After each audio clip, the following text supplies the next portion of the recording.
While you take your seat, I start with some communication, which is that the first and foremost, as you know, conferences like this are meant to steer a debate, and some of the things that Françoise Nicolas said prompted a colleague from the Chinese embassy in Rome to ask the floor, and so the floor is yours, sir. You can see there. But this, of course, is not to be polemic. It's just in the spirit of a dialogue, which is the flavor of the month and the flavor of our initiative. And to show you that it is a friendly comment, we have Piazza San Marco on the screen. Please. Yes, thank you. Okay, thank you for the moderator. Thank you for Mr. Goldenstein. And also, I come from the Chinese embassy. I'm head of the political office. I'd like to say a few words about just now the first panel discussion. Mr. François, Mrs. Nicolas will just mention. I think that one thing is very clear that the Belt and Road, the BRI initiative, is developing. It's an initiative that we think that this is something that China contribute to the world. This is something that comply with the Chinese, with President Xi's idea to build around the community of the whole world. This is going to be a very good initiative. And one thing that I'm going to mention that François just mentioned, not factual. First of all, the numbers of the countries participating in this BRI. We think that it's very easy. The number can be very easily found on the Chinese internet. No matter it's a 56 or more than 100, it is just a fact that always there. I think this is worth really further study if you want to get the facts. So, and the second thing that I think is very important that François just mentioned that there's no for third-party cooperation between China and France. This is not true either, because we really have a third-party cooperation in Africa and even with European countries. So everybody knows that there is a nuclear power plant project in Britain that is a cooperation, trilateral cooperation between China, France, and Great Britain. This is something that is just a fact. This is a fact. So we don't think that this is just a purely that we think there's no unfactual description. We should really make clarification on that. And also for the so-called division of Europe, actually, I also talked to François just now. When I was 2 years ago, I visited the Institute Affari. I talked to the delegation, Chinese delegation, talked to the head of the Institute Affari, really also about this issue, because both China and the 16 partners in the Middle and Eastern European countries, the 16 partners, we really want to do something. And they raise the question, why with 16 European countries, not 28 or even more than 28? So this is something really an inner problem, not a, pure imagination from Chinese side. This is, the so-called food scandal. I mean, it's occurred several, I think if I'm not mistaken, occurred last year when the Visegrad countries, they complained that the food standard they got on their package of their food are different from those food they bought from the Western European countries. This is something that really happened within the European Union. It's a problem of the EU, not a problem of China. It's not a purely Chinese imagination of this 16+1. And also, I would like to say that both 16 European partners and China. We have this summit. We have this summit on a yearly basis. It's complementary. It's complementary to the current existing China-EU cooperation mechanism. We have a yearly summit of China-EU summit. This year it happened in Beijing. Last year in Brussels. Each time in Europe. The next time it will be in Europe. So this is highly complementary mechanism. We don't think this is something that China would like to just make full use of. It is bilateral.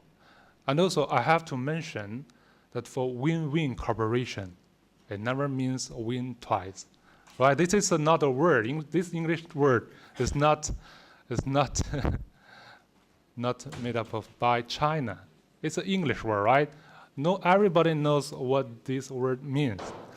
So win-win cooperation is not only a value that China upholds, it's a value of the international community uphold, right? This is something that all countries, not only China and the European countries, but China and the whole world that we want to have. This is a basic value, belongs to the whole world. So for the future, I think China will still stick to the three principles that we will consult with all the participating countries of the BRI. We will co-build the Belt and Road, and we will share the benefit of this construction. So we think that today we have this platform, YAI. So we think this is very important opportunity for China, for the embassy, that to make this clarification.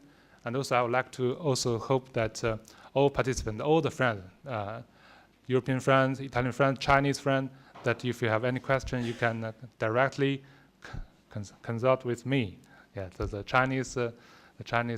embassy's telephone number is over there. You can just give me a call and ask me about the facts.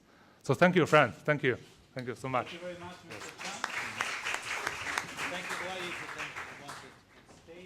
Let me seize this opportunity also to congratulate China on the National Day. And before we start this session, let me introduce you the speakers. Cherry Yu is a very well-known, if you don't mind, I could use the English name, is a very well-known specialist on China, and in particular on the Belt and Road Initiative at the London School of Economics, and in particular at the LSE Ideas.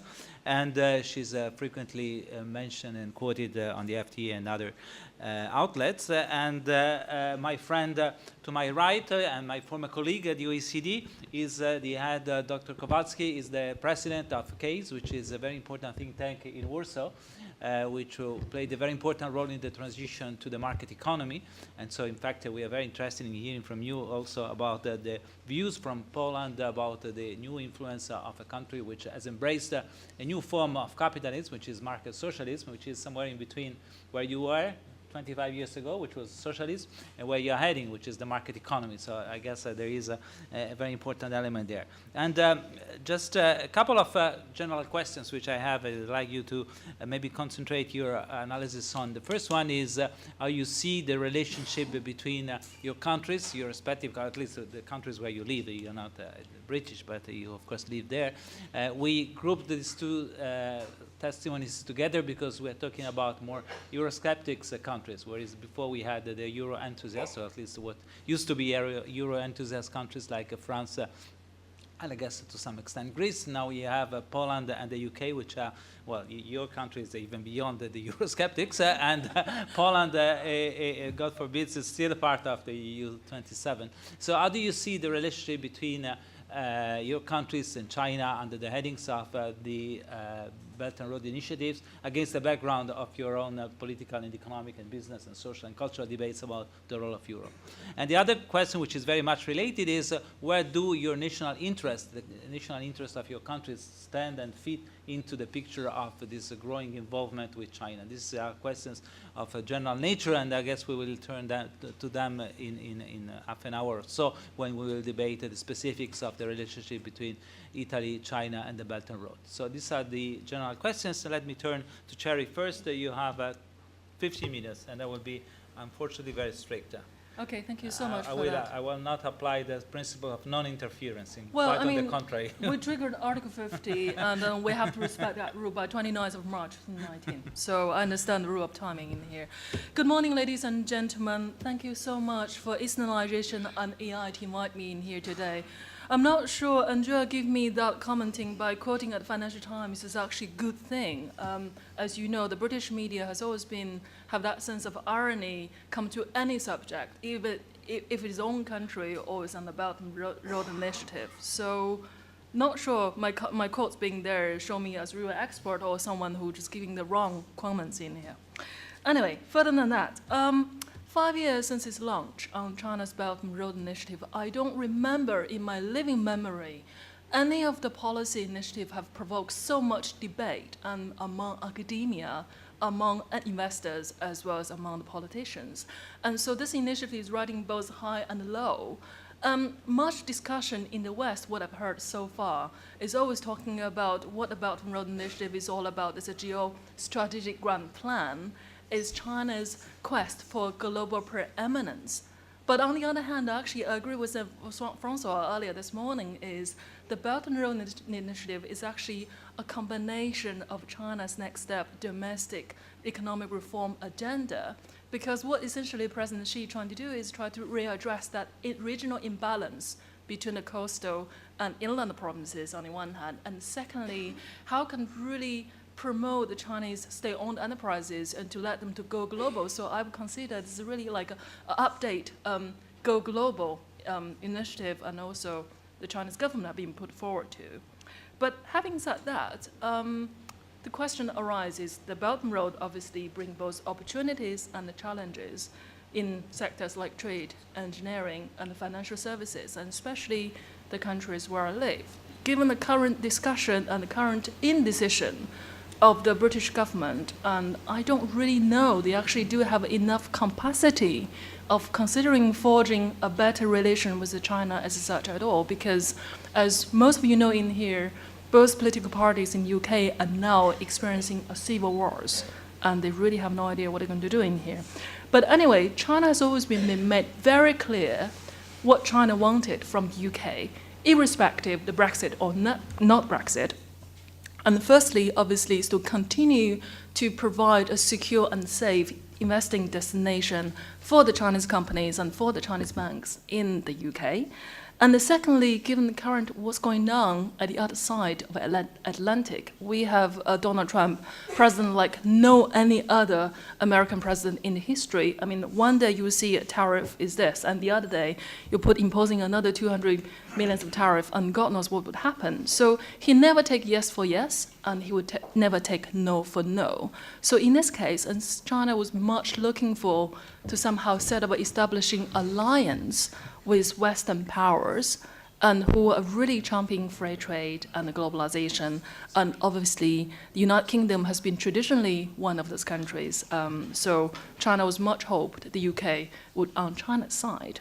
Now, the last one in here, which is more related to the Belt and Road Initiative, of course, Beijing is very much eager itself to be endorsed by the developed economy. So this word of endorsement has been really strongly emphasized from the Chinese side, and has really high hope the United Kingdom could be a cheerleader for China's initiatives such as BRI, like what the previous Chancellor George Osborne did with the Asia Infrastructure Investment Bank. Having said that, I mean, the last one is really this sense of endorsement of Belt and Road is what really China wants from the UK. Now, the question is, can UK really offer and give that want what China really wants? I think the picture in here is a much more mixed picture. So if we look at the positive side, because the very nature of the UK economy is so much service-oriented, and 30% of the UK GDP overall are made up of the service sector, which including professional services, accounting and finance, and also legal services at the same time. So in the UK, when we're talking about BRI, it's always talking about how this is going to impact on financial market, which is how we're going to creating a new bond related to the Belt and Road Initiative. And secondly, how are we going to creating a different asset class for the Belt Road, which is essentially connecting the Chinese A-share together with the London Stock Exchange, another LSE, not my school, but the London Stock Exchange in this case. So this is the positive side, and they try to do something which what Francois was saying earlier, beyond infrastructure. So for the UK, it's very much the story of financial services.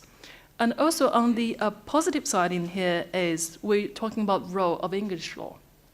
So as most of you know in here, most of the commercial litigation practices are based on English law. So the UK has been a very strong place and strong foundation to carry out that practice. So I think in future, when disputes arise between the Chinese companies vis-a-vis the foreign companies, and I think it's always the English law will come to the end and try to somehow making the final judgment and the litigation. So this is the positive side. Now, this is also a sense of neutral side. I've been talking through many British companies and major corporations like BP and Royal Dutch Shell. And they said very clearly, we have already established all relations and all collaboration with the Chinese companies and state-owned enterprises. And we don't really see the real benefit of having another layers of agreement or constraints under the BRI. So the major British corporate keeping very neutral terms on the Belt and Road investment. Now, the last one is on the negative side of the UK, and which obviously come into in the government and also in the so-called political establishment of the UK, like the Whitehall, like the Parliament, for example. So UK Parliament has did 2 sessions in its Foreign Affairs Committee to make inquiry on how the BRI going to impact upon the UK economy. And it is my fortune or my misfortune participating in both sessions and try to explain to all members of Parliament what BRI means. But at the end of the day, what Theresa May said very specifically in Beijing, I will not endorse Belt and Road Initiative. Partially is because I cannot really sign up on behalf of the 65% of the 65% of the world GDP and also a quarter of the world population. That is not her responsibility. So that's why she made it very clearly, because she doesn't quite understand what Belt and Road is and how Belt and Road is going to be benefit to her country. And that's why she has somehow overturned whatever China and UK has agreed in December 2017. So December 2017, the HM Treasury, Philip Hammond, the Chancellor, has agreed everything with the Chinese counterpart. And then it come to the story in January, Theresa May went to Beijing saying, I'm not signing up this. And she wrote op-ed at the Financial Times yet again, saying UK and China not seeing eye to eye with each other. So this is the story of the negative connotations in the UK. Let me explain to you why Theresa May feels so hesitated to sign up this Belt and Road Initiative. I think part of the reason that has to be explained is the nature of the Belt and Road Initiative. Again, I agree with Francois said earlier this morning. So the Belt and Road Initiative is very much in line with any of the Chinese grand initiative or strategy, as you may call it. That's a very fluid in nature, but also very much opaque in implementation. If we're asking whether there's a roadmap for Belt and Road, there's no such a thing called Belt and Road roadmap, and there's no any concrete measures or criteria what count as a Belt and Road projects and what are not count as Belt and Road projects. So of course, such things have been really widely practiced in the corridor of power in Beijing, as well as with many other officials in Beijing. But when it comes to communicate with the foreign friends and foreign stakeholders, that will pose being particularly difficult because investors love certainty, and so as do entrepreneurs in Italy as well. So that's where the confusions come from. The second confusion also comes from if UK is talking about providing services, providing professional services and management of the Belt and Road related projects, but many Chinese state-owned enterprises, the reason why they hired the management consultancy, why they hired investment banks, is not really because they want to have the expertise, but rather resting on the reputation of those professional services and investment banks, because that is somehow, to a large extent, those state-owned enterprises would show their loyalty to the government and the loyalty to President Xi himself, and saying, we're actually emphasizing so much on Belt and Road. Look how expensively we have hired Goldman Sachs or Merrill Lynch, for example, to carry forward the Belt and Road initiative. So that's where the dangers lies for the UK. It's far more complex picture. But now, even though, okay, if we were talking about UK being in the post-Brexit scenario and what they can work on, and what the recommendation I can put forward to is the British government should really quickly formulate a bilateral investment agreement with China. Not a trade agreement, but investment agreement, because of that very nature of the UK economy. And to spell out the collaboration with China, what can Chinese government and company do in UK or collaborate with UK, and more importantly, what they cannot do within UK. My compatriot just mentioned that project in Hinkley Point, CGN, Hinkley Point, Sino-French and UK collaboration. Indeed, that is a collaboration of three countries collaboration projects, but nevertheless, that is a financial management investment rather than a real greenfield investment. So again, I think having a very clear spell out bilateral investment agreement, and that's very, very important for both London and Beijing. Now, just in general, I mean, as we found out, it seems to be after 5 years, this Beijing's passion on the Belt and Road Initiative, if I may use the term of it's almost like unrequited love. On the one hand, the Chinese have an enormous passion of doing something, then on the other, the recipients and the receptions are so much different from many other parts of the world. So the Chinese always consider having infrastructure projects, and that's the way back to 1980s, how it drove itself into that sense of economic prosperity and economic miracle. And that perhaps is not really a panacea which would apply for every single country in the world, and especially for those countries have already signed up for the Belt and Road Initiative, and also for the countries which are hesitated about whether to participate or not to participate. But I think to go forward, I think it's really time now for the Chinese government to be having a very candid reflection on what challenge they are facing, and stop being too China-focused or China-centered on the one hand, must retain a really keen interest in what others countries expect from China, or what can other countries fear from China. So to go forward, the challenge for China is not really to provide dollars and pounds, but really is to win hearts and minds of the rest of the world. And I ended in here, and much look forward to hear your comments and questions.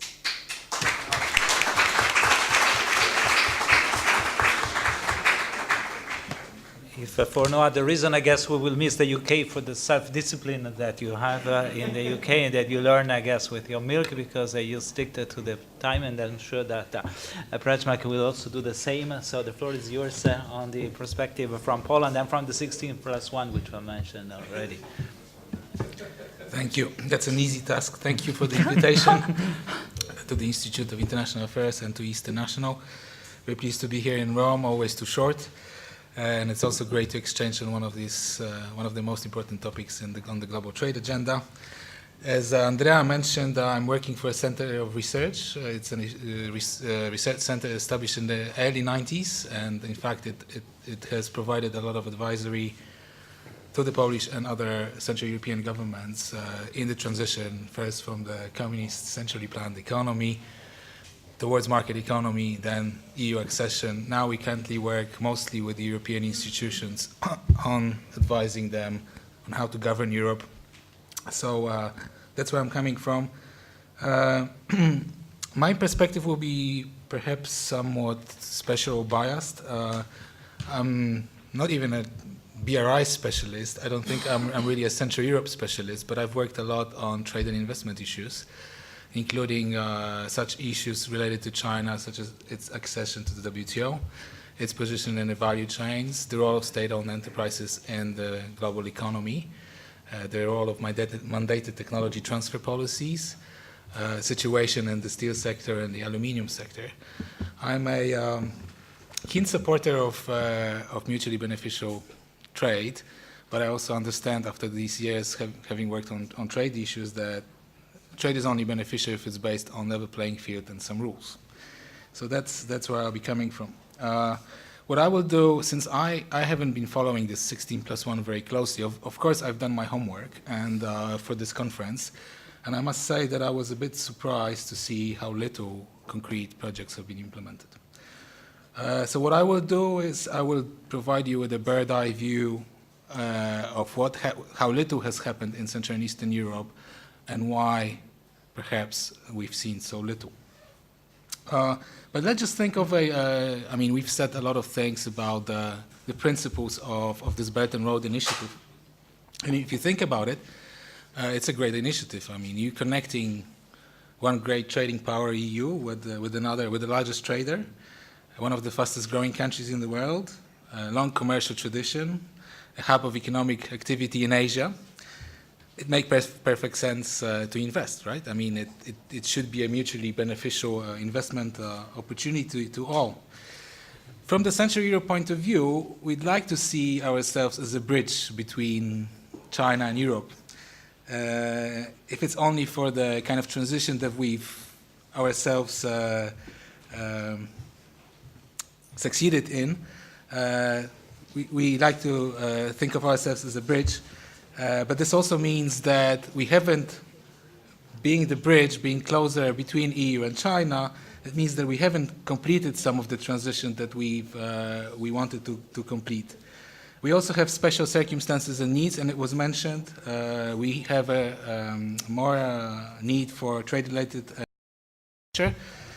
and we also have fewer means to bridge the gap. We have less deep financial markets. But we also more vulnerable than other EU members.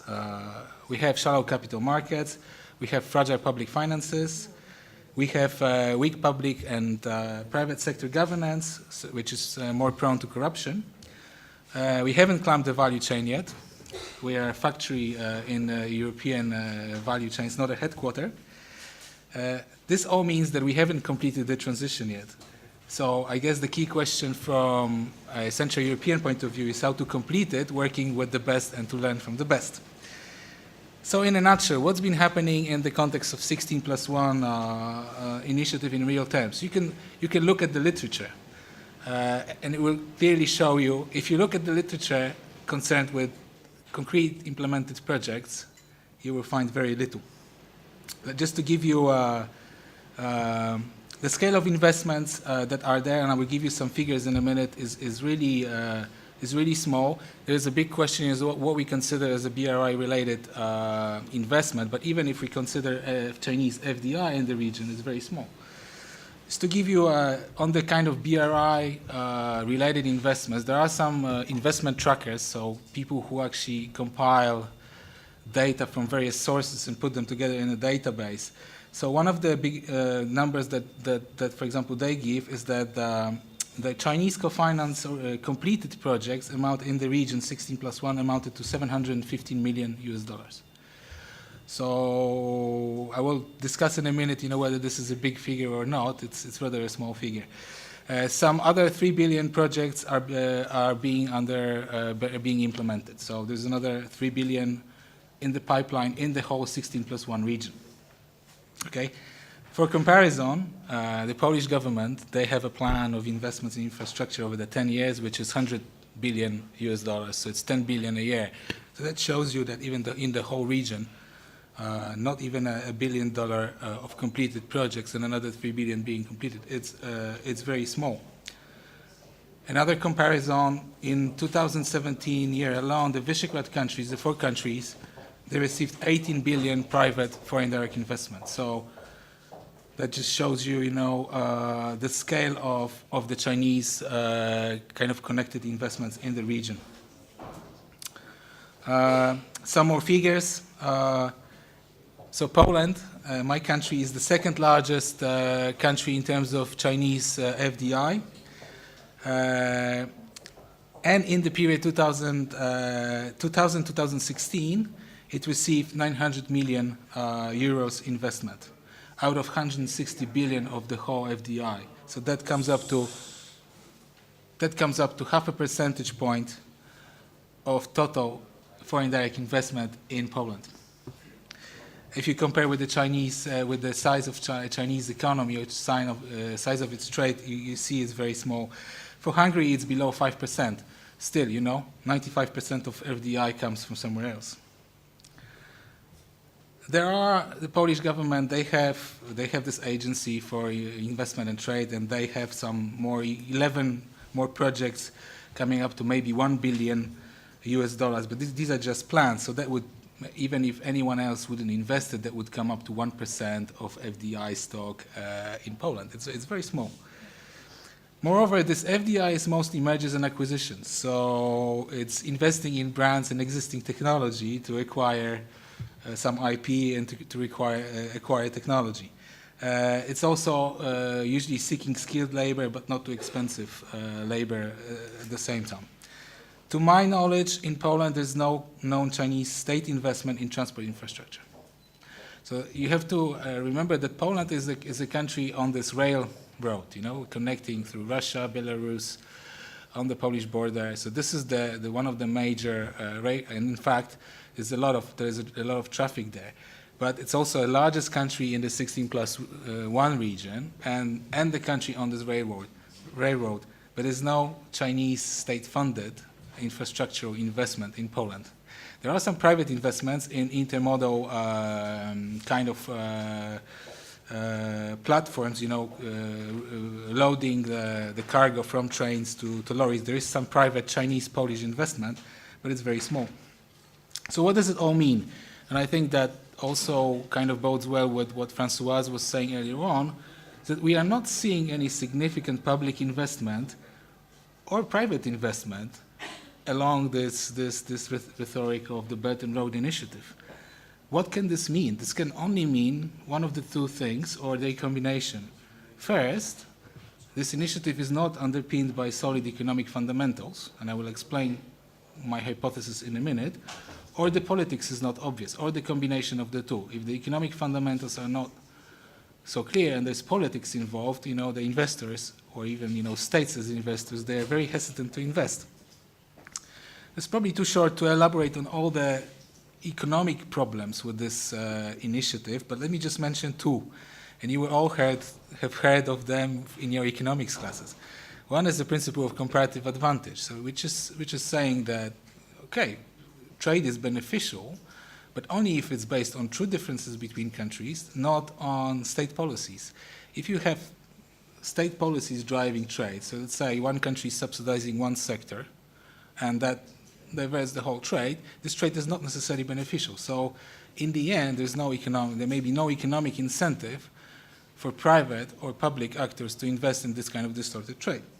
Another one is a principle of global balances. And when you think of the direction of trade flows, so I don't want to go into the rhetoric of President Trump, whether, why US has a bilateral deficit with China. But in principle, China is one of the biggest surplus countries. And what this means is that China invests in the rest of the world. But when you think of where the capital flows should be going, normally is they should be going where the expected rate of return is highest. Where is the expected rate of return higher? In China or in Europe? It clearly is higher in China because this country still has a long way to go, even on per capita basis.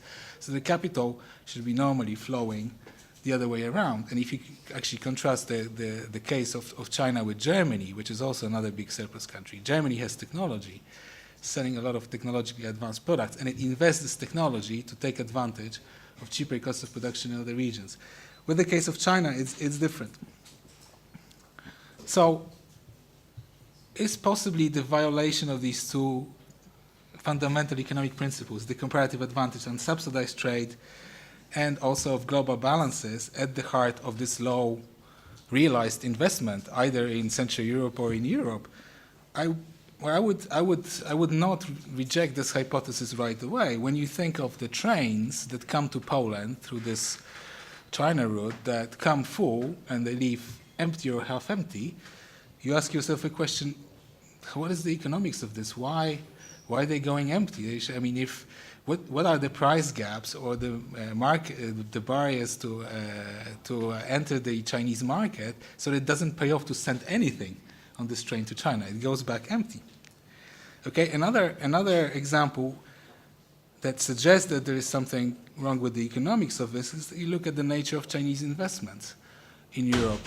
It's not an investment, it's an investment that comes to get the technology and the trademarks and to bring it back to the Chinese territory and apply it there. Okay? But why cannot the European firms, which are the rights holders in the first place, just do that? Take this technology to China and invest it there.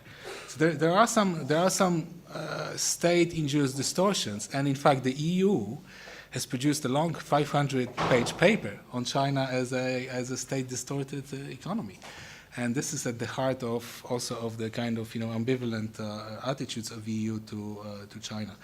But so these are some of the economic problems, but there is also political problems with this initiative in the region.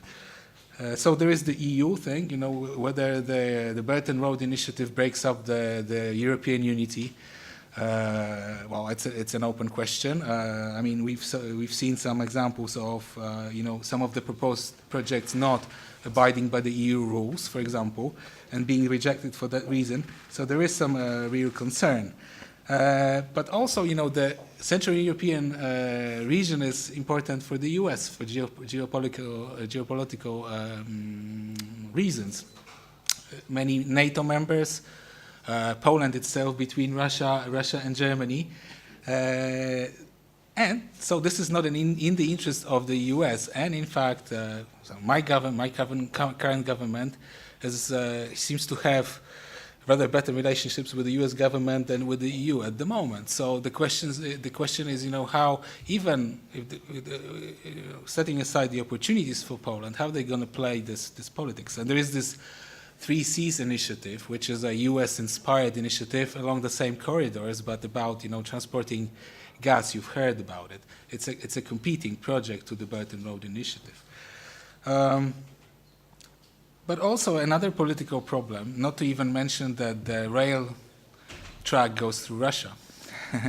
So if you're really becoming dependent on a one-way track that goes to Russia and there's anything wrong with politics, you may lose your investment. But there's also, internally in Poland, we're having a government that really has a strong industrial policy.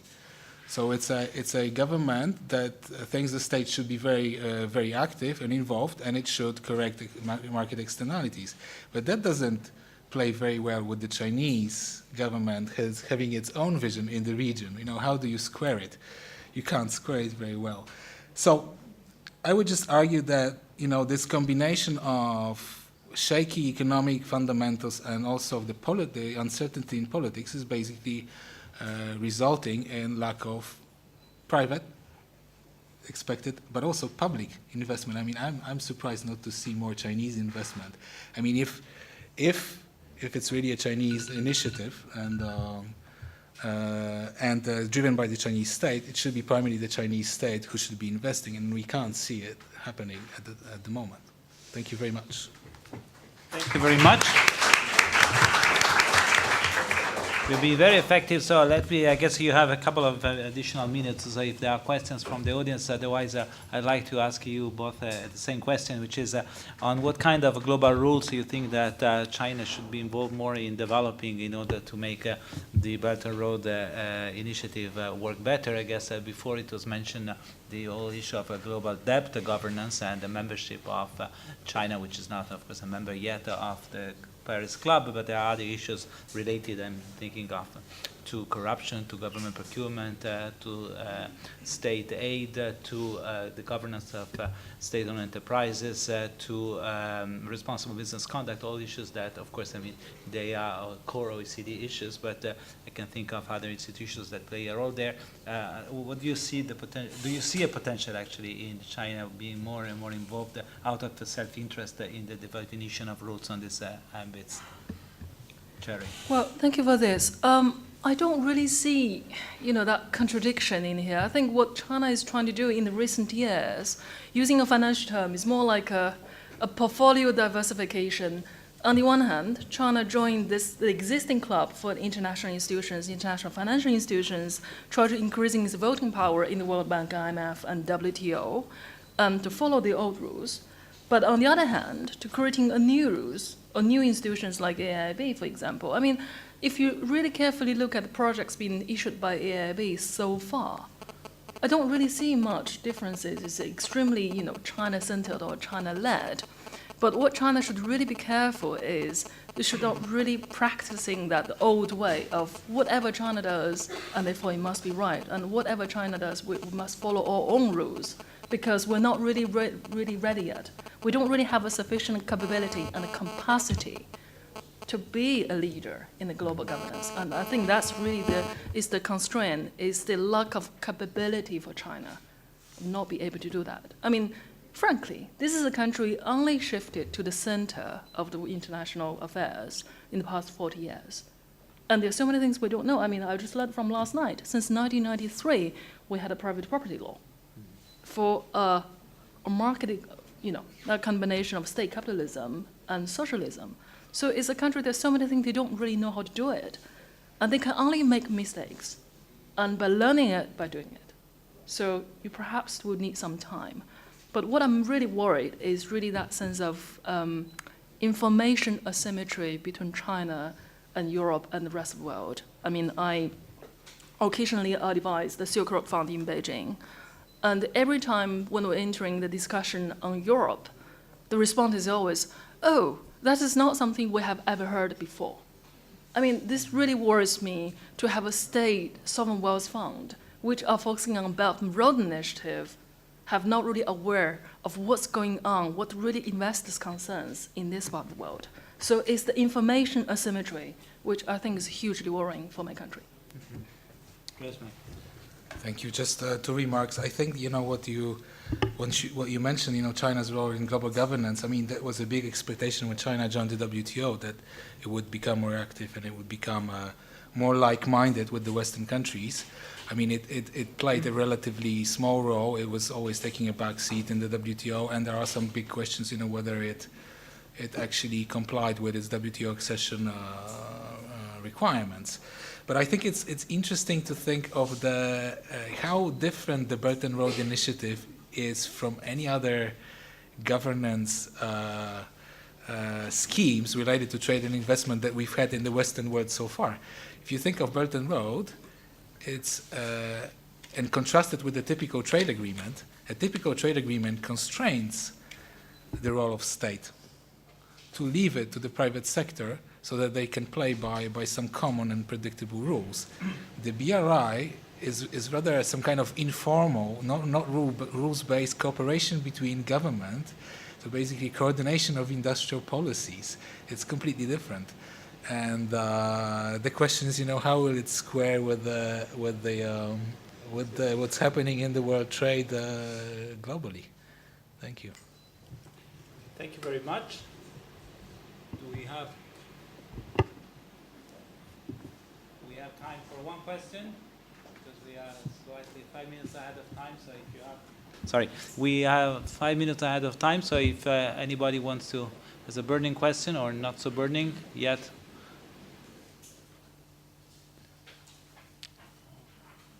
George, please. It's not a question, it's a comment. Okay. Prompted by this last exchange. I think we need to make a distinction between the individual projects within BRI that need to follow engagement rules and BRI as a concept, which is too vague to actually fall into any category, and therefore we need to keep it in mind, but you cannot ask of the BRI to be, as such, to be part of the global governance sort of institutions, because it's not. It's something that goes beyond that. But you can certainly ask for any project within the BRI that involves specific trade, investment, procurement, etc. rules to follow certain agreed institutions. One of the difficulties that we have at the moment is that it's hard to insist on China following rules when we are the ones, with the US in the forefront, challenging them. So that makes it, it puts us in a very difficult position. Thank you very much. We have a second question in the back, or a commentary.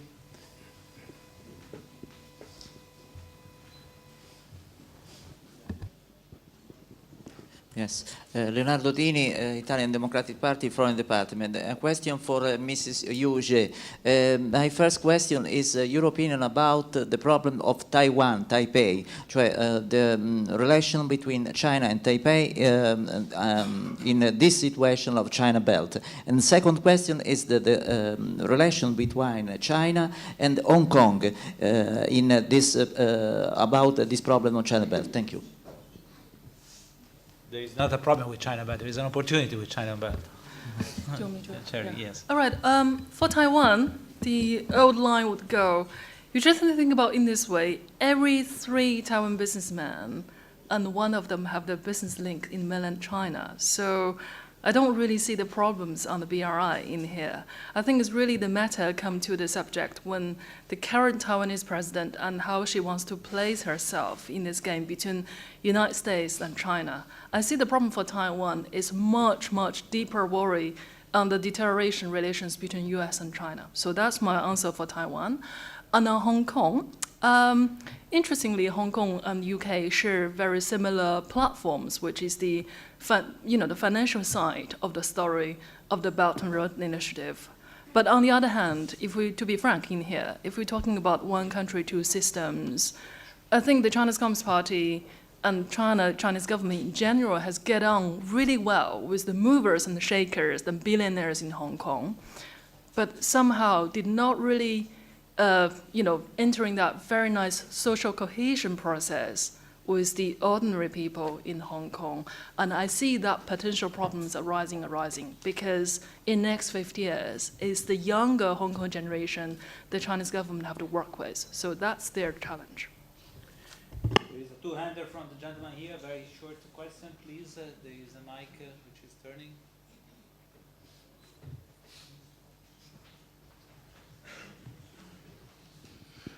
My name is Gustavo Gagliardi.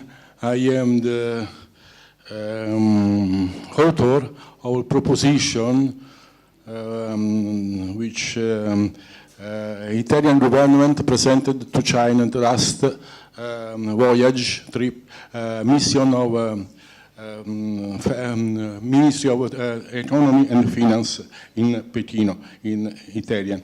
Well, my question is I propose connecting Mediterranean with New Silk Road, OBOR, One Belt, One Road. But question is, what mean the new road, Arctic Road? Arctic Road in the framework of OBOR, One Belt, One Road. Now we have also the road Arctic Road, the passage, which mean is a make part of this context, this framework or not? I'm sure you don't have cold feet for an Arctic. Do you want to take this one, or maybe no? This, I guess, it's a very important question which deserves, I guess, an analysis as the next IAE conference, which will be held in North Cape. Actually, just to answer the gentleman, just watch out what Russia does with the Belt and Road Initiative. You will have your answer there. Very diplomatic. Thanks a lot, and let's move. And thank you very much for your sticking to the time and for your very insightful comments and remarks. And I guess you will have time afterwards if you want to close direct questions. And last but not least, we have so now we have the new names, I guess. Last but not least, we have the session which is devoted to the implications for Italy, the opportunities against, and the threats and the policy response. And we are fortunate enough to have Under Secretary and Professor Geraci who is joining us.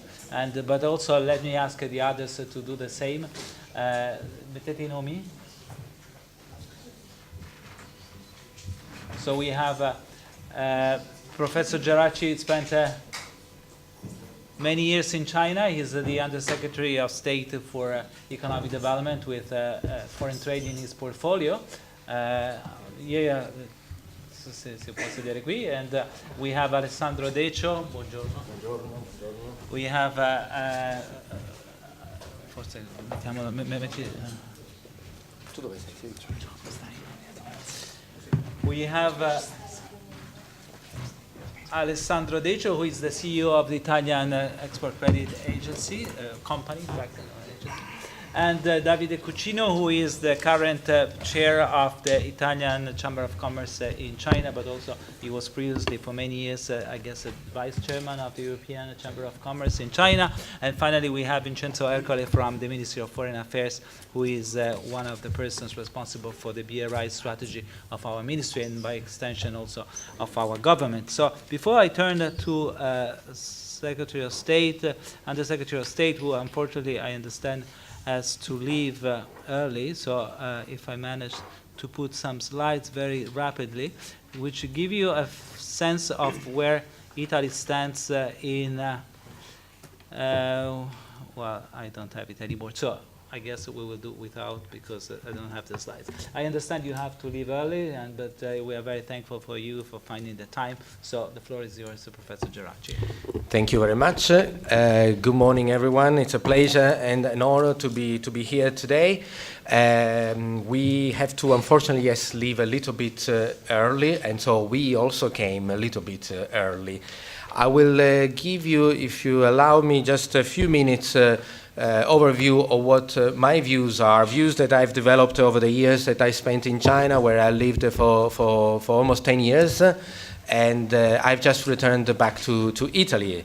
We have in the Ministry of Economic Development, as you probably know, set up a new task force that looks specifically at China, the goal being to have, perhaps for the first time in the Italian government, a systemic approach in the relationship between China and Italy, an approach that looks not just at the commercial investment areas, but we're looking at academic exchanges, scientific cooperation, green economy, and it's an interministerial table that we try to set up, and today we have the first meeting to change the relationship with China. You know, we do want to stay, of course, within the current alliances in Atlantic, NATO, EU, but we just want to also add China as a partner. Why?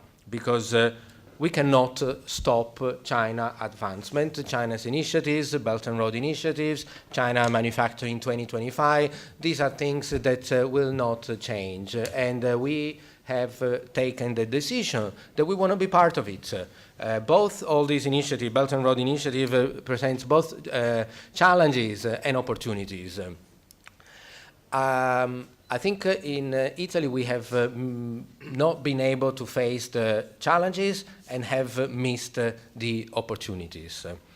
Before being an economic analyst, I used to be an investment banker, and in the stock market, most of the losses that people realize is not because they buy shares that go down, but because they sell shares that go up too early. They miss the opportunity, the upside. And that's what we want to focus on mostly. We want to make sure that while we keep an eye on the threats and we try to manage them, we do try to grab the opportunities, which in my views are many. There are opportunities for our small, medium enterprises that need to be taken hand by hand to face this new global economy for which they have not been prepared. After 30 years coming back from, I lived in many countries around the world, coming back to Italy, I have noticed that we have serious problems. Our small, medium enterprises need to be digitalized first and then internationalized. So we're going to take 2 steps. First, turn these 200,000 plus small, medium enterprises and more let them understand that digitalization is important and is one way to both face those challenges of the One Belt, One Road and grab the opportunities, and then move them on to the internationalization. What have we done? We have last week signed the first memorandum of understanding between the Italian government and the Chinese government on cooperation in third countries. That means that we do want to be part of this initiative. I may not be surprised. I think some speakers before me have mentioned that there could be some threats. Threats that always come from members of countries that are above a certain parallel. I never hear complaints from my friends in Portugal, Greece, Hungary. They always come from north of Switzerland, in our European cousins. So all this, it's like having Europe split into people who worry, who are the Northern Europeans, and people who want to grab the opportunities that are in the South, in the Balkans, and in the former Eastern Europe. And that's one thing that we have to think about, why this is the case. Is it because of debt trap? Again, I'm a banker in previous life. What's a debt trap? Are we in Italy worried about debt trap, an economy of $1.7 trillion? What's a debt trap? A debt trap is when a country, we have a unique debtor, a creditor that has a large percentage of the GDP in his hands. This is not the case. I've said a few days ago on a TV interview that we need to get China to invest $1 trillion in Italy, and then we can start worrying about debt trap. Debt trap happens for small countries. A few days ago, we were talking about Cambodia that has 70% of the GDP in the hands of Chinese investors. Fine, those are problems. Small countries can have problems, but let those small countries worry about it. A G7 country like Italy would not immediately face these issues. So this is, for me, is not a big worry, because the numbers do not support this worry. So Chinese investment is welcome, but not the type of investment that we've seen in the last 2 days. We have an Italian fashion company, Italian white goods manufacturer being sold. These are not the things that I do not oppose, of course, but these are not the things that bring growth in the economy. A secondary transaction is just a swap of share ownership between old shareholder and new shareholder. I do understand our friends in service industry make 2-3 percentage points in commission, which is nice, and that's the impact on the GDP, which I do welcome, but it's not 500 million, okay? It's 2% of that. What do I want? I want the Belt and Road Initiative to turn into Italy and focus on green or brownfield investment. Greenfield is what brings the 3 things that I like and for which I will fight: growth in GDP, new employment, and access to the Chinese market. If these 3 or any of these 3 conditions are met, then I would strongly support it. Now, there could be also a situation where a company is about to go down or to go bankrupt or to close, and maybe some of the companies mentioned before were in those situations. In that case, yes, that is an ex-post greenfield, because it's a company that would not exist without the acquisition. So it does look like an M&A, but it's actually a ex-post greenfield acquisition. So that falls also into the universe of the transactions that I do like. Finally, numbers. China has invested in Italy we don't know exactly because let's say 25 billion euros, has created about 2,000 jobs. Italy has invested in China 2-3 billion and has created 60,000 jobs. Why is that? Because we do greenfield, China does M&A. So what I told you before, M&A does not bring economic growth, does not bring employment, and greenfield does, is again, it's not scientific supported by these numbers, but the flow is China invested 10 times than Italy has invested in China, and because it's all been M&A, has created very few jobs, with some exception. For example, Huawei, very welcome. Italy has invested all all greenfield, very little money, 60,000 jobs. So these are the order of magnitude. Italy wants to be the terminal of the endpoint of the Silk Road. So we have a position in the Mediterranean that has given us lots of headaches in the past. Now we want to turn again this challenge in an opportunity. Italy is the country that is closest to Africa, that has created problem, but now we want to make sure that this is an opportunity. China wants and needs to get a terminal in as close as possible to Africa without it being in Africa itself. So we can offer a legal EU-based Western legal economic framework that can easily give access. So we want to be the hub for Africa and for the rest of Europe. And so we are working, it's no secret, on ports, airlines, infrastructure and transport, of which China has a lot of experience. I've seen in 10 years I lived in China, a country turning from having 100 kilometers of high-speed rail from Beijing to Tianjin. The first one opened in 2008, just at the Olympics, and now they have 25,000, going to 40,000 high-speed network. I don't want to make you feel very bad if I tell you if I've experienced more train delays in my 10 years in China or in my 3 months here in Italy. You do know the answer. So I leave you here. If you have any question, I'm happy to take a few questions for the next few minutes. Thank you very much. Thanks a lot, Professor Geraci. I think we have the opportunity, you have the opportunity of asking questions. I'm sure that you will seize this opportunity, including, of course, our non-Italian friends. I don't want to call them foreign friends, of course, non-Italian friends. So if you have questions which, again, relate to what you said before or to what he said before, and how the arguments can be spelled out in the case of Italy. Curiosity, don't be shy, please. In the back.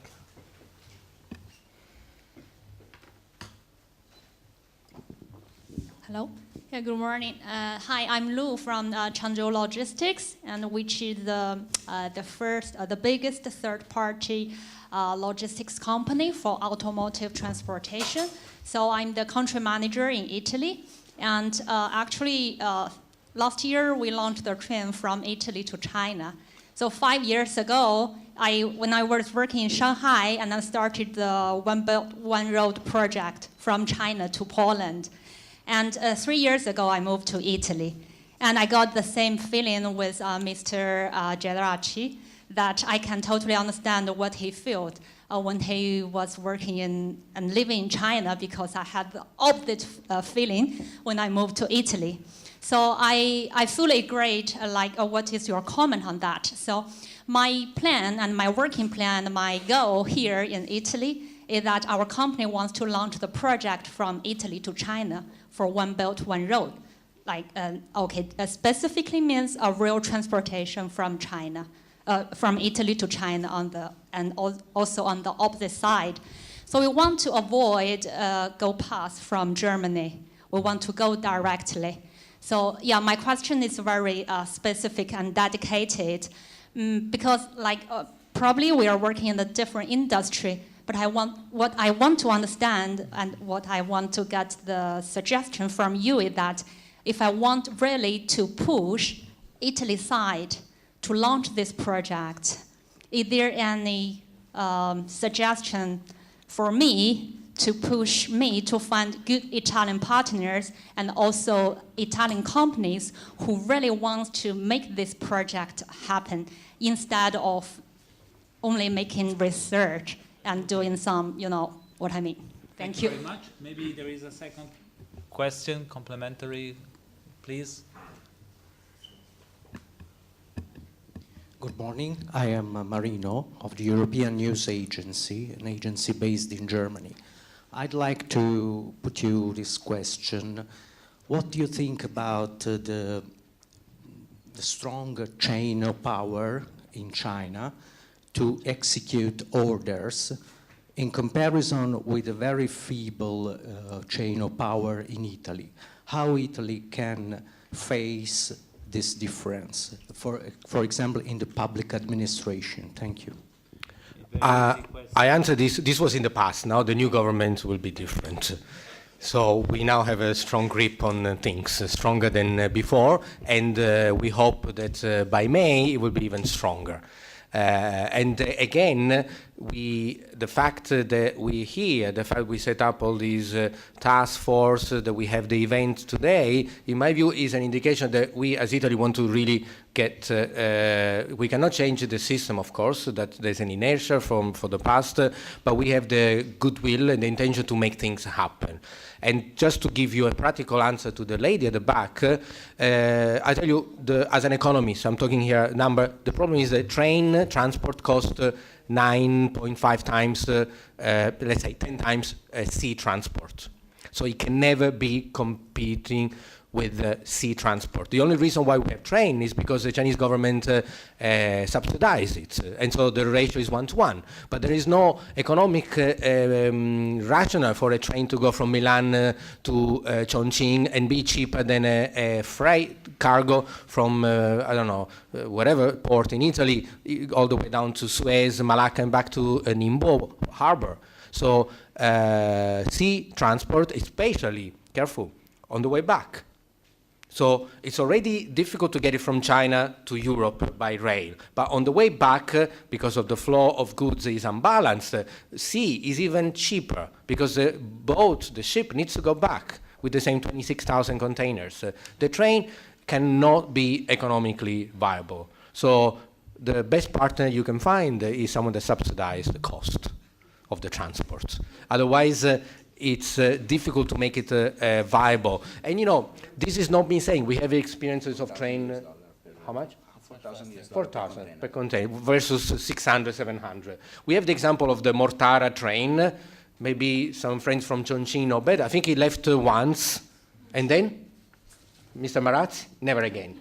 So, you know, grand fanfare, media, and then, so we need to do things with numbers. And this is the other thing that maybe I answer back to the gentleman before. One thing that I want to bring back to the government is to do analysis, no words, no fluff. We do numbers, analytical, and then on top of which we make a political decision. But we do need to have all the numbers at hand, and that's why we want to push and we invite all the communities to do research on numbers, to have facts. Any other questions?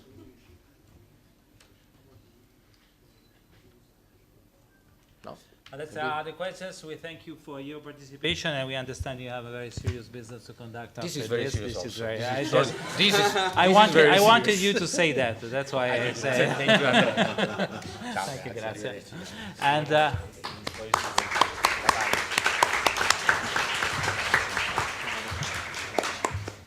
I have, just before we started the session, which is devoted to the perspective,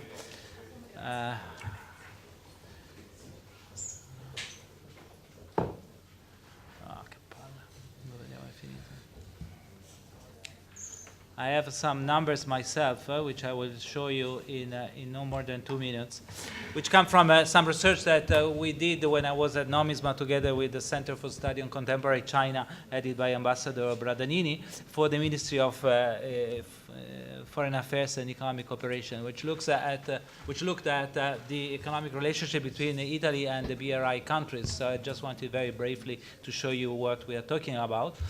First of all, as you can see from this slide, there's been a big increase in Italian exports to the BRI countries, which were equal to 74 billion euros in 2006, and moved to more than almost to 104 billion euros in 2016, with obviously a preponderance of the machinery and equipment and capital goods more generally, but also with a very strong presence of other sectors.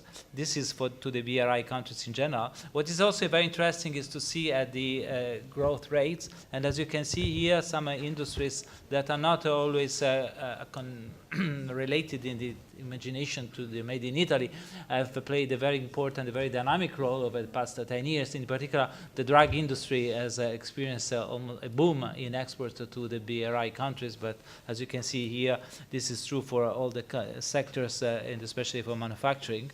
In terms of the export composition, as you can see here, it's similar with a very important role also of energy goods.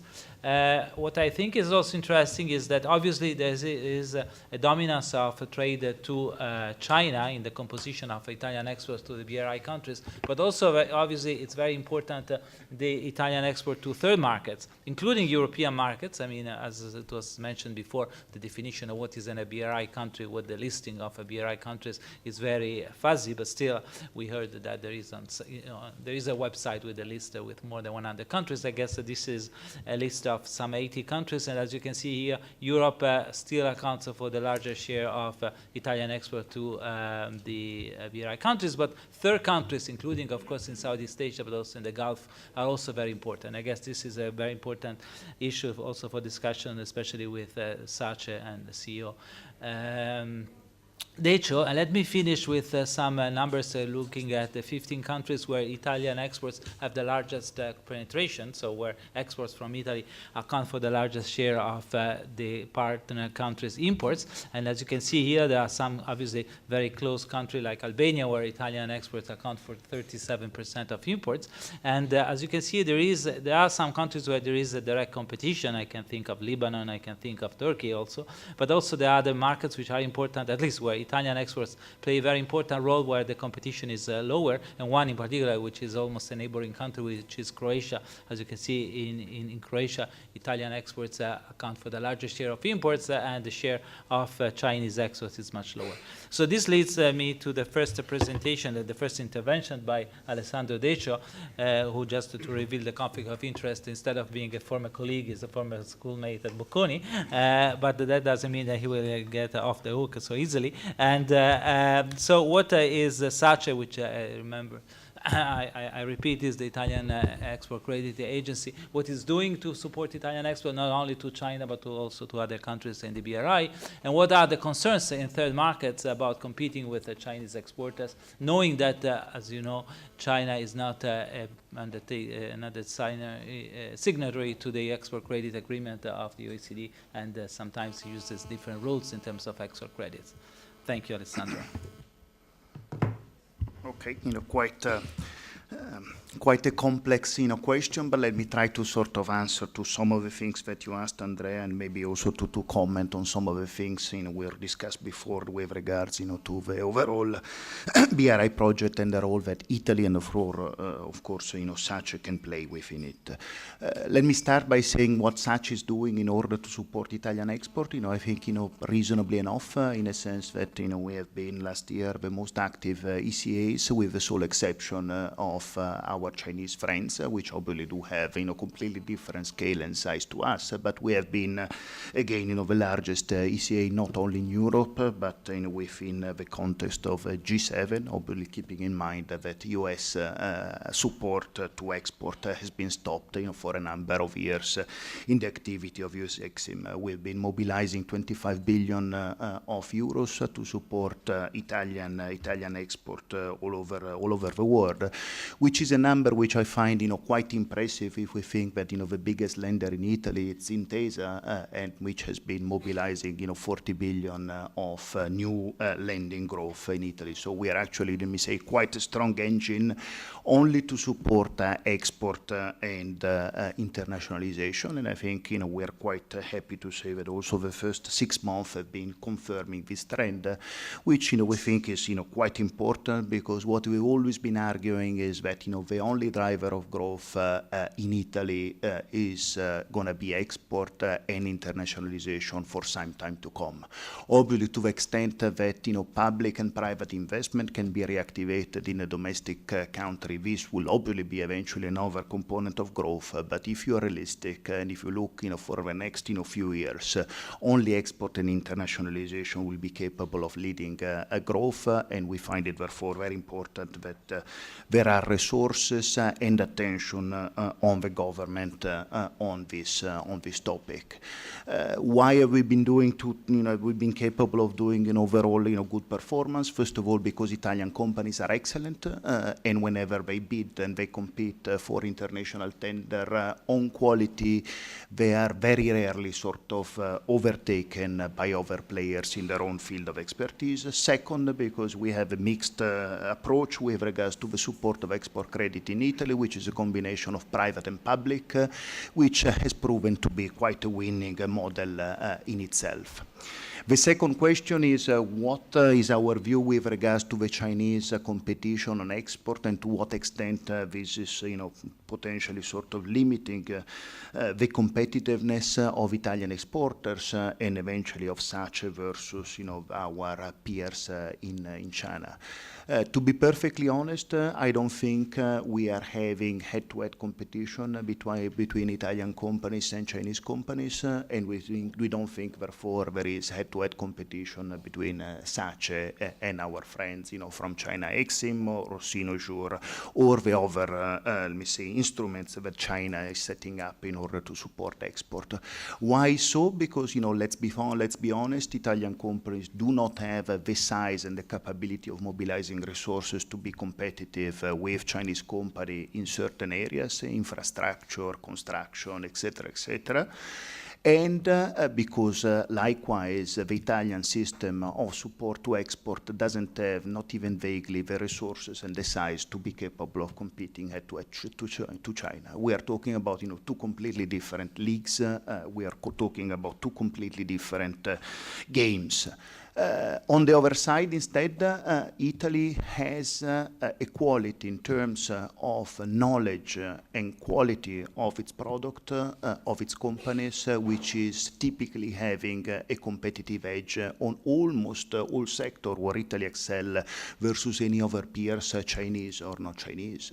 And again, we are focusing on supporting this type of competitive edge, which is based on quality rather than on prices, and which can find a difficult substitution in general in sort of offers which are coming from Chinese companies or other companies from other regions. So we think that the key driver, which is also providing us comfort with regards to the trend of export, is the fact that Italy has been capable over the last few years to be competitive on export, not so much on prices, where for sure we are competitive, but mainly on niches of market where we are capable of providing technology and quality, which is not easily matched by other competition.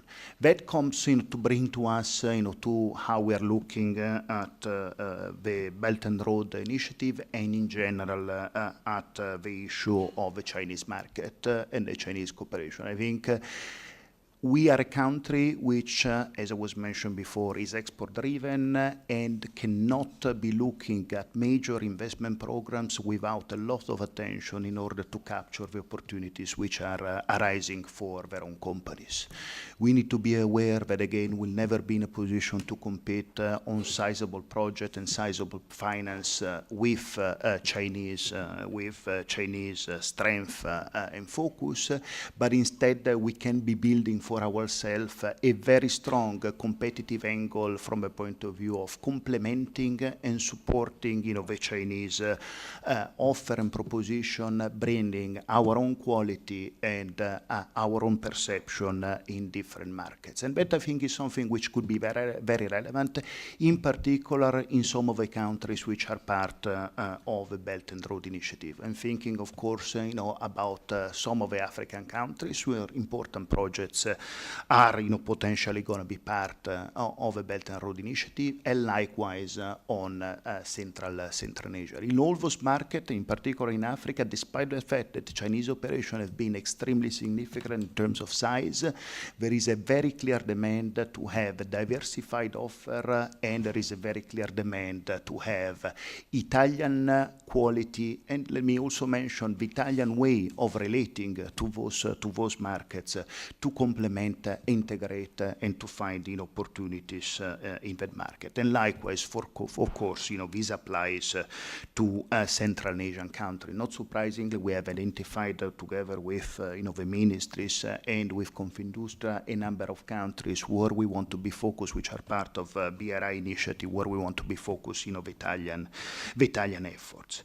And let me, make a few last comment with regards to the intervention of Undersecretary Geraci, because I think he has been mentioning a few, very important points, most of which, I fully share. I think, I fully share the view that we need to be looking at China and BRI as a great opportunity, because once again, we are a country which depends largest from growth outside our own economy, and so far China has been a big missed opportunity for us. So we shouldn't be frightened, but on the contrary, we should really look at the possibilities on which we can try to cover the gap and exploit that as an opportunity. I fully share the view that we need to be working in such a way that we are looking at Italy becoming the terminal for the Silk Road Initiative and to become the real hub for then Africa and EU. I think this is of key importance for the competitiveness of our own industrial system. The only two things I would like to mention that on the numbers which were mentioned before, 25 billion invested by China creating little job opportunities and 2 or 3 billion instead invested by Italy creating significant growth opportunities. To be honest, I'm less concerned with the 25 billion invested in China with limited growth employment. I'm much more concerned instead with a limited amount invested by Italian companies in China. If you look at why we missed the opportunity in China, and obviously if we are comparing ourselves with Germany, this is where the big gap has been taking place. We have not been capable of investing soon enough in China, building a competitive position which would allow us to take advantage of a domestic market. That, in my view, should be the major concern. That is also where we're strongly focused on the point of making sure that there are internationalization financing available for mid-sized Italian companies which are capable of finding an accelerated room for growth on the Chinese market. And I think this is something which in my view has to be captured very clearly. We will never be able to have the industrial structure that Germany has. We have a few limited of large company, unfortunately, and it was the large companies in Germany which instead build the basis for sustained growth in China. But we have a significant number of mid-sized Italian companies which are absolutely outstanding from the point of view of building niches of leadership on their own market. And the focus has to be supporting the growth of mid-sized company in such a way that they are capable of exploiting opportunities not only in China but in general in Asia. Alessandro. Now, I guess you talk behind my back because you almost asked the question that I wanted to ask to Davide, who has spent many years in China, and as I say that he has a double role because he is a business executive, but also he has played a very important role in defending and promoting the interest of European companies as a policymaker and advisor. So how do you see the activities that are being implemented by the Italian authorities to improve market access, and how do you see the situation evolving, knowing that last week, or not 10 days ago, the European Chamber of Commerce presented a new policy paper, and from what I could read in that policy paper, European investors and European multinationals, and in particular for SMEs, in fact, is becoming increasingly difficult, and the market access issue is becoming, again, a very important issue in dealing with the Chinese. Thank you, Andrea. So let me first start from this European environment to understand better probably what can be done in Italy. And I would take advantage of the last few words of the speech of Françoise, where she was saying, but why we don't need a BRI, why we don't need an initiative, while there is probably the need of better work on the connectivity. Well, the answer is that BRI is here and is not going to be cancelled. It is here, and we have to take probably into account that it exists. What probably we should do is to try to understand how to improve this initiative with some action from the European Union and from the other countries that belongs to the West Bloc. But we cannot deny that this is probably a unique and ambitious action that will last for years. Probably the problem that some countries, including Italy, has done so far is to think that this is a panacea. This is not a panacea.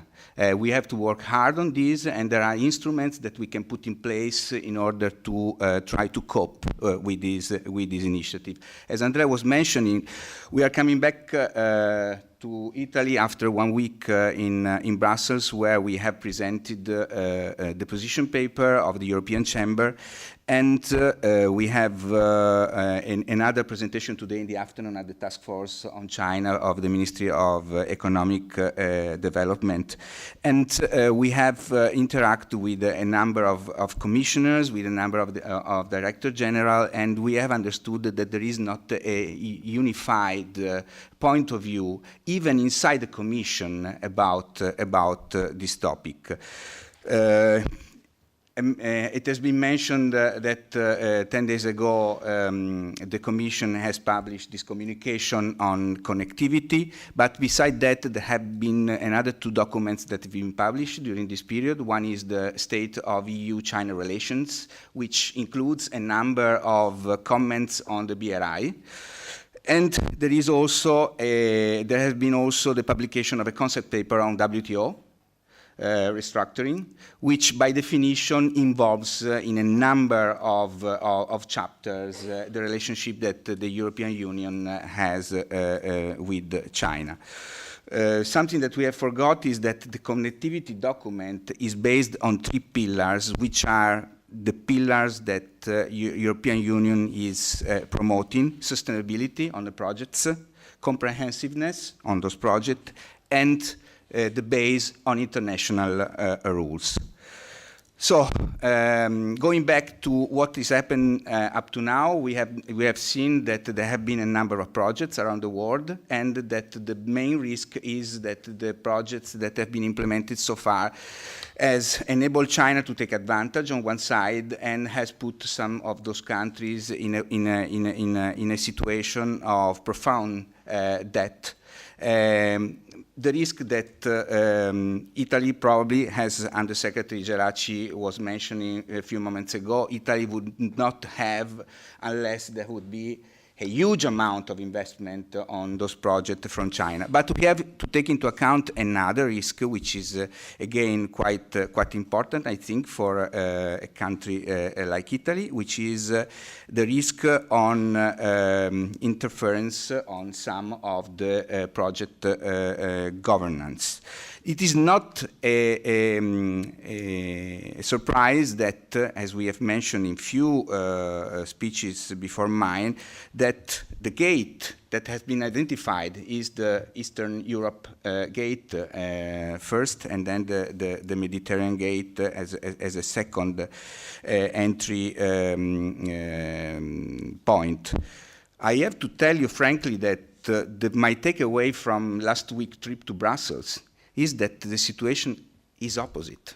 Because we have in the east of Europe already some case studies about how those projects work and don't work, while probably in the West we have not a mature number of projects in which China is engaging us.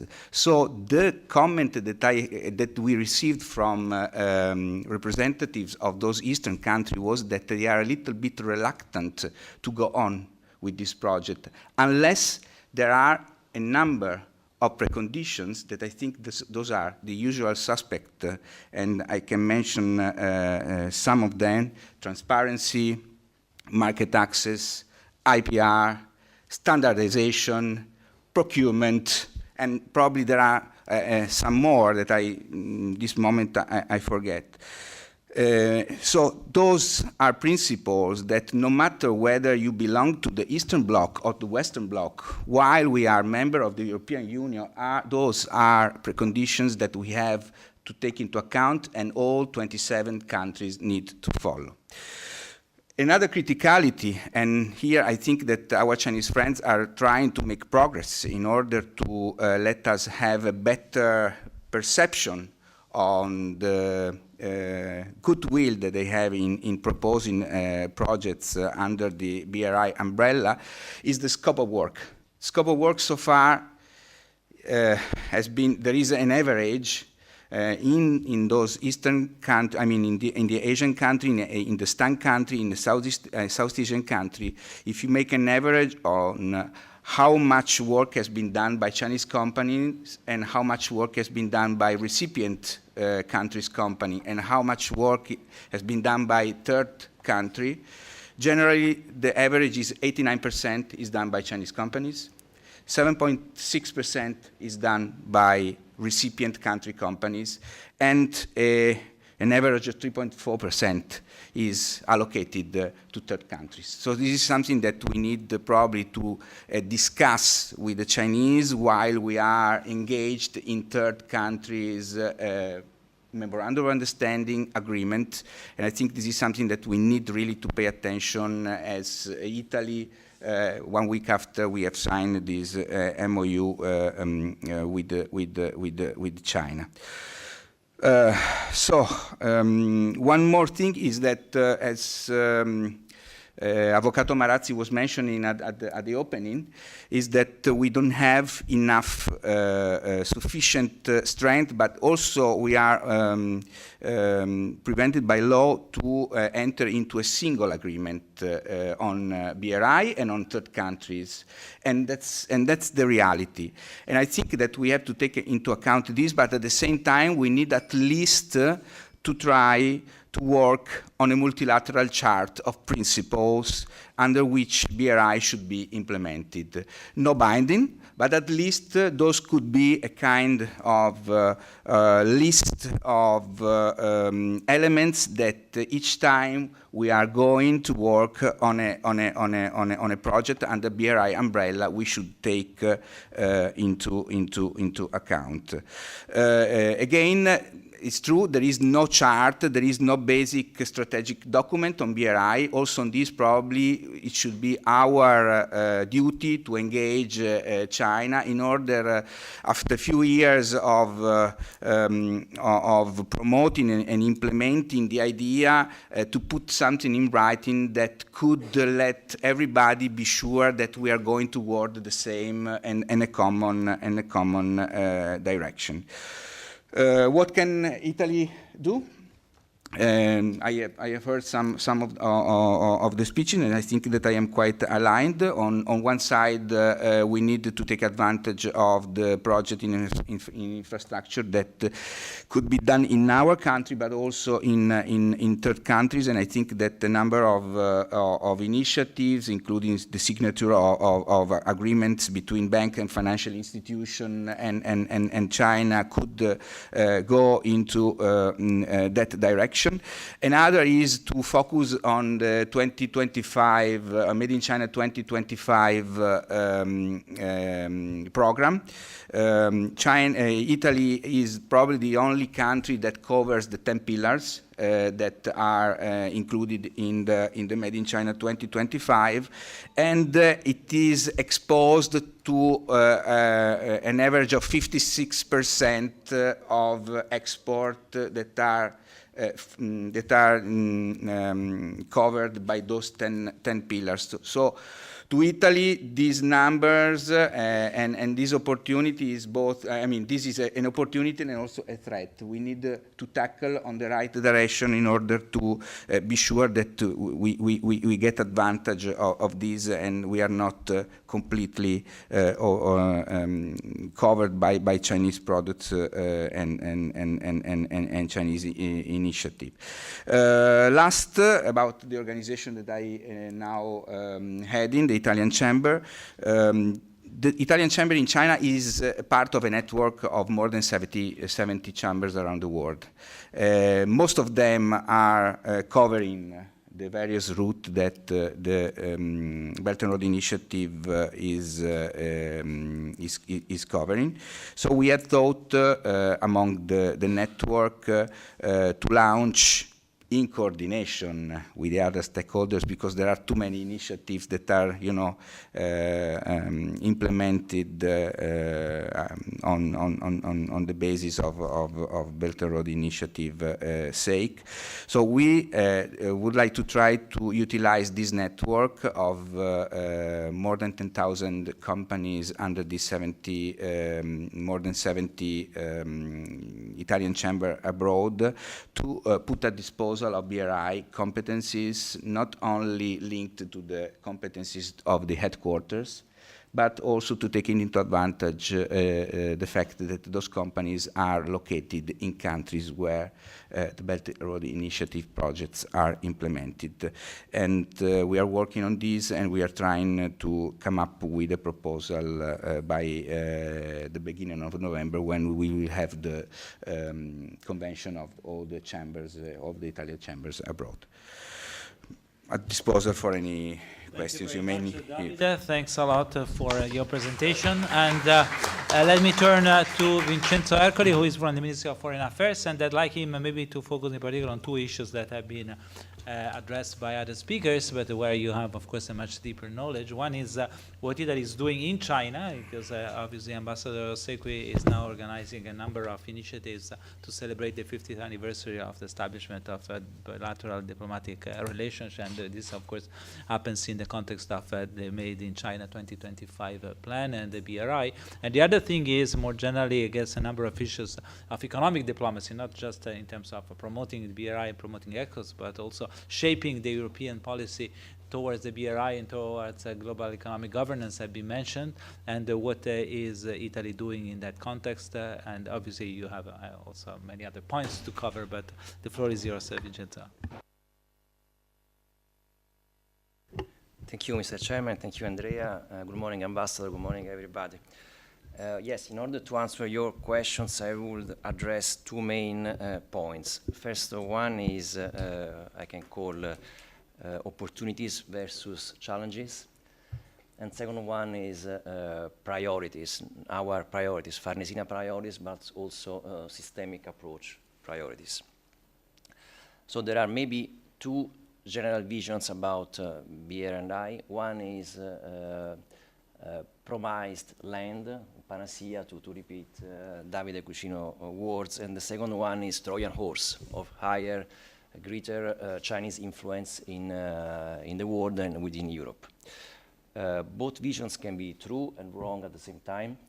Maybe in order to address BRI, we should carefully have a pragmatic approach, watch what is it, which are our defensive priorities and which are our offensive priorities.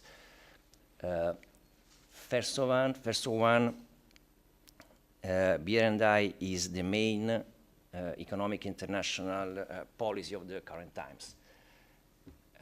It's the way as China goes global, it's a way to develop China, but also it's the way to be in the mega trend of now, connectivity. Today we have 64 millions of kilometers of connections, and we have 20,000 kilometers of national borders. And in the next 40 years, there will be developed more infrastructures than in the previous 4,000 years. So China is right in this megatrend with a very clear national strategy and with all the bodies moving together. Almost every nation cannot afford to not join the table. For instance, India. India is speaking louder against the BRI, but at the same time is the first recipients of Asian Infrastructure Investment Bank resources. Maybe the only one which is not, which is very against the BRI is the United States, but they are investing in a new agency $60 billion in equity to carry on projects in developing countries against the BRI. Of course, Italy wants to play a key role, as the other speakers have underlined before, and I will elaborate later.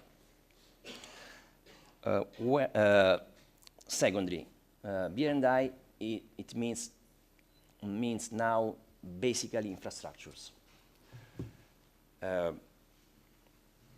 In last year, Chinese companies within the CINC, which is the National Organization of Builders, have signed more than 7,000 new contracts, amount of 144 billions, okay? Italian companies associated with ANCE in the same year have signed less than 300 contracts for 17 billions. Chinese companies are working especially in Asia, which accounts 54%, and Africa, which accounts 21%.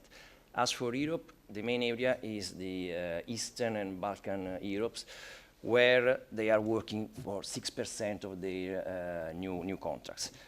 Our companies, on the other side, are working mainly in European Union, which accounts 24%, in North America, 19%, and in the Middle East and North Africa, 18%.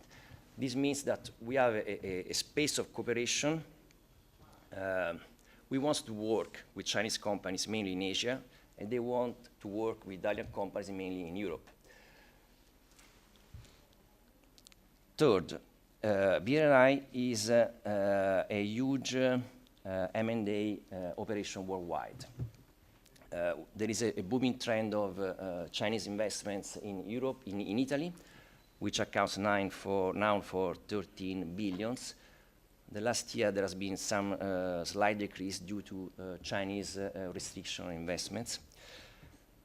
I believe that generally speaking, Chinese investments in Italy are long-term projects with a positive economic and social impact on the territory. Some examples related to B&I, Silk Road Fund investments in Pirelli or in Atlantia, and Costco investment in Vado Ligure port terminal. Italy remains a friendly environment for Chinese investments and has a strategic interest in increasing cooperation with China. On the other side, there is a debate on a possible new European Union joint framework for foreign investment screening, and of course worries about lack of reciprocity, unbalanced dimensions, and political differences. So my view is that the only possible answer is mutual understanding and mutual benefits. Third, B&I means finance. AAB, Silk Road Fund, Big Four commercial banks, and so on. The main financial scheme to carry on B&I projects will be PPP. PPP means that we need to put on the table our national finance. Otherwise, we are out of the game. So this is a big issue for us. It has traditionally being a big issue, but now something is moving on this field, as also Dr. Desho underlined before. Speaking about finance, there are debt concerns. There are at least 23 countries where there are at least 23 countries which are financially dependent on China. Among these countries are, for example, Albania, Montenegro, Ukraine, Egypt, Kenya, which are strategic for our national exports. So we should work with China in this field, and the only way is to do that within the European Union, because otherwise our national capacity of discussing with China will be not as strong as it should be. Finally, speaking about finance, Davide underlined the figures. Chinese companies are building the B&I. But when multilateral development banks are involved, the figures change. Okay, we are talking about 40% of local companies involved and 30% of Chinese companies, 30% of international companies involved. So this means that we should work to strengthen the capacity of our small and medium-sized companies to work with multilateral development bank funds. Which are our priorities? First of all, in Italy. Okay. Italy wants to play a strategic role, wants to be the national gate, the gate to Europe and to Northern Africa. Why? Because of its strategic position. Mediterranean Sea has been, the role of Mediterranean Sea in the international trade has been growing very fast. Now it accounts for 20% of international shipping, and the increase has been 500% since 1995, due to the Suez Channel, due to the increasing size of ships, and also to the new big alliances of naval giants companies. China is the main player in the Mediterranean. China is the largest trade partner with the MENA countries with 270 billions. Italy has 87 billion. It has invested more than 4 billions in 9 ports within the area, especially in the Piraeus and in Valencia.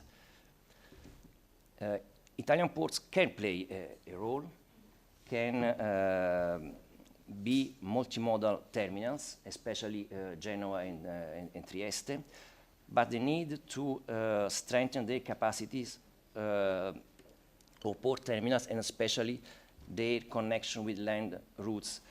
I mean San Gottardo, I mean Terzo Valico. So these are some issues that we need to carry on in a very fast way.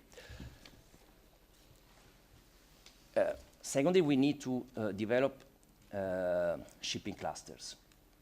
The Piraeus accounts for more than 7% of Greek gross domestic product. So for us, it's strategic to have a shipping cluster in Italy.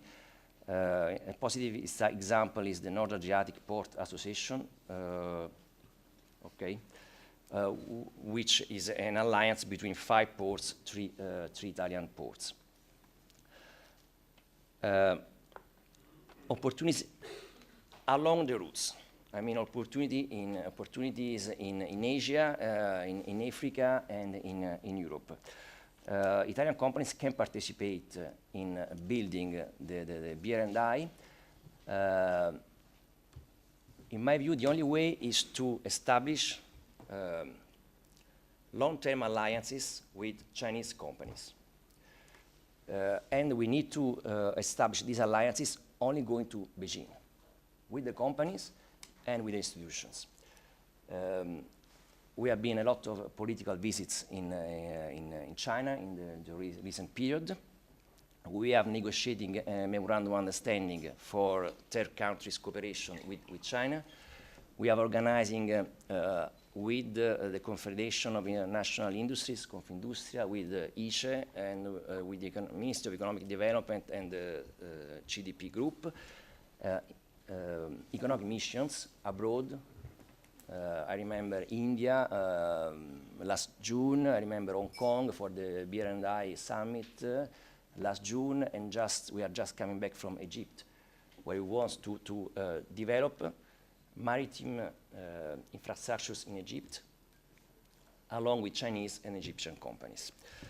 We need to have a coordinated effort, as other speakers mentioned before, and the task force that the Under Secretary Geraci has been launching, I mean, is strategic for us. Thank you. Thank you very much, Vincenzo.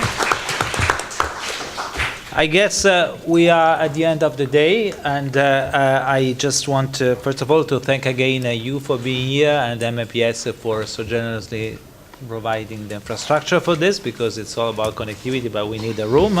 And the second thing is, of course, there is a conflict of interest because I was one of the organizers, but as Davide said, there have been many initiatives on the BRI, including in Italy and in Rome, and I think this was one of the best. So I hope that you agree with me that all the speakers were very good.